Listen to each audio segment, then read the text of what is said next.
So welcome back to Overreaction Tuesday. And I have a hot question for you guys. I have a hot question, and potentially am I overreacting, or do we need to slow it down a little bit? Because right now, after the first 4 games of the NFL season, the Houston Texans are sitting at 1-3. Their lone win coming from arguably the worst team in the NFL, the Tennessee Titans. So guys, the question is this. Should the Texans tank the rest of the season? Oof, Mellow Mike, how you feel about that?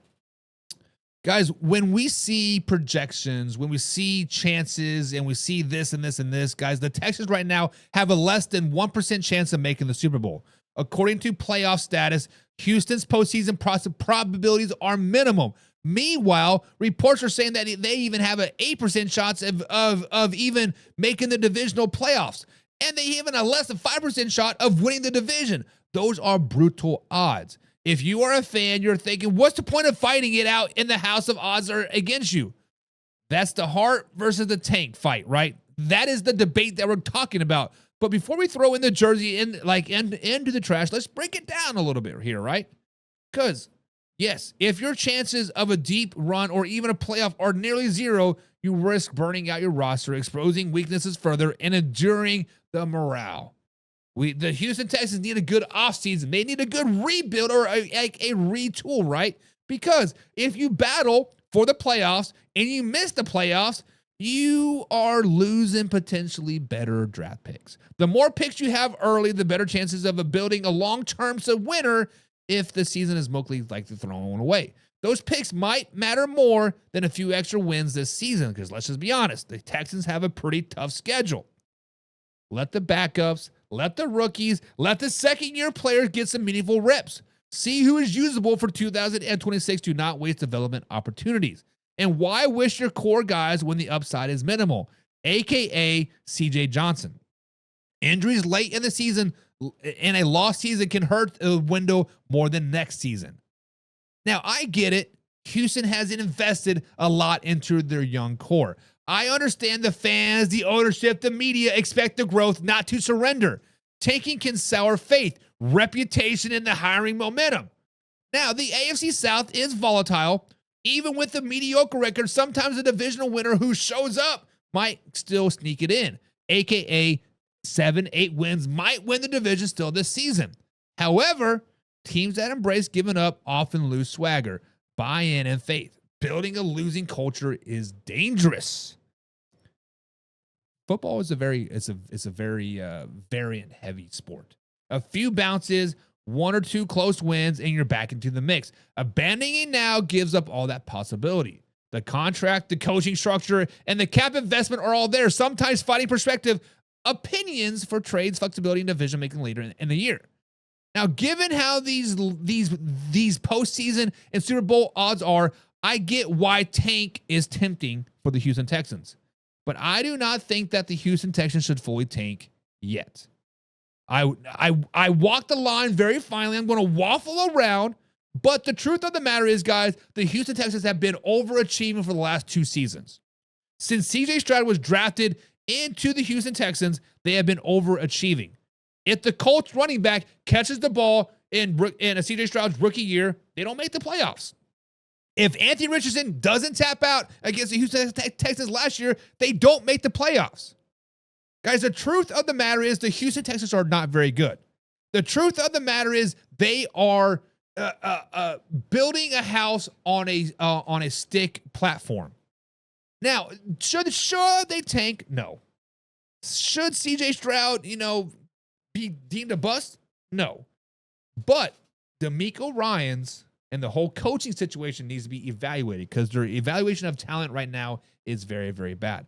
But what do you guys think? Are the Texans better off quitting now and taking for the draft, or is it too early and still value in fighting? Ask you guys that question. Montana says, a tank for who? Arch Manning, duh. No, honestly, if the Texans were to tank, it would be for offensive linemen. Their offensive linemen are terrible. They trade away the goat and the horse and the cow for these offensive linemen that were supposed to make the difference. They're worse than they were last season. They traded a second over a second round offense of lineman to the Philadelphia Eagles for C.J. Gardner-Johnson. Cut his ass. Guys, the Houston Texans are a sinking ship. And right now they're trying to bucket off water, but it's just, it is going down, down, down. And Alpha Rob says Texans need a quarterback. I don't know. CJ Stroud seems to be pliable, but he so now obviously I was a very hard on CJ Stroud last year when he got caught, when he was on film crying after Tank Dell broke his leg.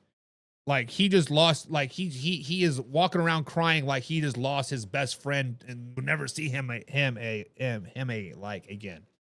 Ever since that point, was at Christmas Day, CJ Stroud has not been the same quarterback. It almost like he's playing with fear. He's afraid to get hurt. And like when you are afraid to get hurt, when you start playing with fear, that's when you kind of got exposed a little bit. Well, Mike says Buck getting hot takes from the raging hot boxing. Colts are flukes. Jaguars choke more than a $2 corner with a gag reflex, and the Texans win the crappy division. Pause. Mellow Mike, weren't you here yesterday when we said the Jaguars have arguably one of the best defenses in the NFL? They are the only team with multiple takeaways the first 4 weeks of the NFL season ever. The Jaguars defense is no fluke. The Colts defense is a little bit of fluke, a little bit of fool's gold, but they got Denny Dines, baby. They got Indiana Jones doing his thing. They were injured a little bit last week. They got exposed a little bit last week, but you know what? The Texans are the biggest choke artists of them all. Even if the Texans make it to the playoffs somehow, some way, they're going to get blown out by the Baltimore Ravens yet again. Like, why not? Just keep the tradition up. Montana's like, this is a terrible draft class. To be determined, right? To be determined. I mean, like, obviously, I don't watch a lot of college football. College football is not my thing, and I don't really start diving into the draft prospects till about February-ish, and then I start seeing who people have, and I start doing my research on them. But Montana, you obviously know college football a hell of a lot more than I do. You love some college football, and if you're saying it is a terrible class, I have to take your word for it. 313 Kurt says the biggest need is the offensive line. Yeah, the offensive line is terrible. Texans have the worst offensive line of all of football. Mellow Mike, you guys spent all offseason building up this great offensive line, and you're worse now than you were before. That is tough. That is tough. Shay says tank and get skilled players. But I agree with Montana. Who out there is worth tanking for at the moment? Arch Manning, baby. I don't know. No, honestly, I don't know. Any offensive lineman from the Ohio State at this particular point is probably who they're going to tank for. Whether it's the left tackle, right, just the best offensive lineman from Ohio State, that is who they're tanking for. Because Ohio State is lineman U. Let's just be honest. Shay says Texans got a quarterback and a solid defense. Now slow it down and CJ Stroud just being bad. Shay, what part of the Houston Texans defense is screaming dominant right now?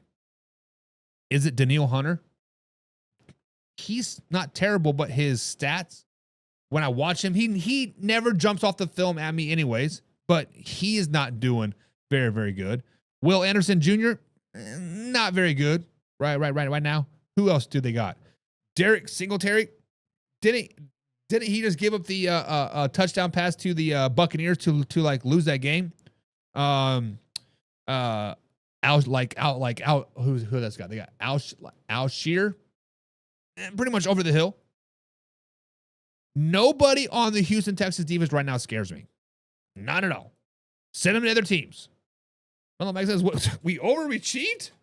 No. The rest of the division just sucks. It ain't our fault. True. However, Mellow Mike, let's flash back to last season. When I said the Denver Broncos shouldn't make the playoffs because all they're doing is hurting their draft capital. What are they now? They're an average team. Chargers, same. I mean, the Chargers are a little bit different, but they shouldn't have made the playoffs either. But it is what it is. Mellow Mike says, Buck, he's afraid. Watch the hits he took last week and he gets up.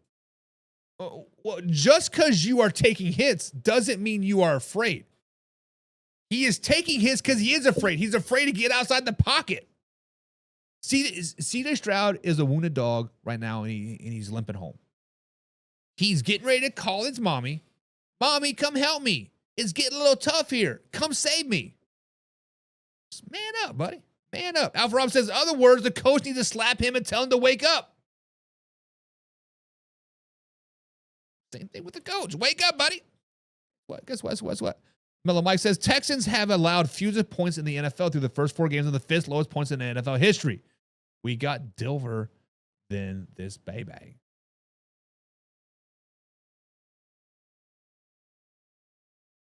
Texans defense sucks. Stats are lying to you.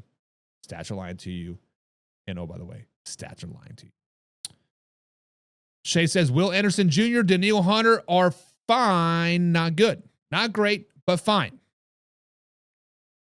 You cannot be in a elite defense with fine defensive players.